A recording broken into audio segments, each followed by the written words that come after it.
Hi అండి అందరికీ. హైదరాబాద్లో వన్ డే ట్రిప్ వెళ్ళాలనుకుంటే బీదర్ ఫోర్ట్ అయితే one of the best place అండి. ఇదైతే చాలా పెద్దగా ఉంటుంది. దీన్నైతే 1627లో సుల్తాన్ అహ్మద్ షా అనే రాజవంశపు రాజు నిర్మించాడండి. ఆయన గుల్బర్గా నుండి బీదర్కి తన రాజధానిని మార్చుకున్నాడు.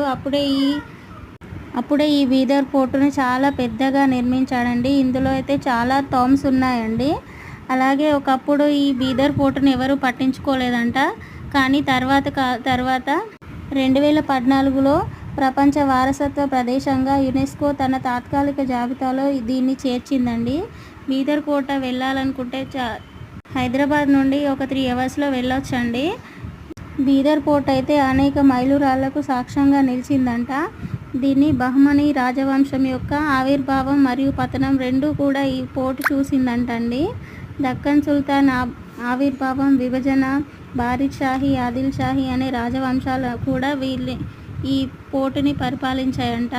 దీన్నే రాజధానిగా చేసుకొని ఈ దర్వాజాలు అలాగే ఈ తలుపులు చూడండి ఎంత పెద్దగా ఉన్నాయో, చాలా పెద్దగా ఉన్నాయి. ఇక్కడే కూడా రంగీన్ మహల్ అనే కట్టడం ఉంటుందండి. అదైతే పర్షియన్ శిల్పకళకు చెందిందంట. అందులో చాలా వాస్తుశిల్పం కనిపిస్తుందంట. బట్ అదైతే క్లోజ్ చేశారు. ఇదే అండి రంగీన్ మహల్. దీనికైతే లోపలికి వెళ్ళడానికి వీల్లేదు.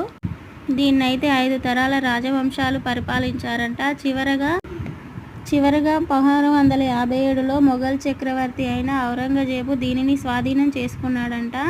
ఇంకా నెక్స్ట్ వీడియోలో మిగతా డీటెయిల్స్ పెడతానండి. నచ్చితే కామెంట్ చేయండి. Thank you.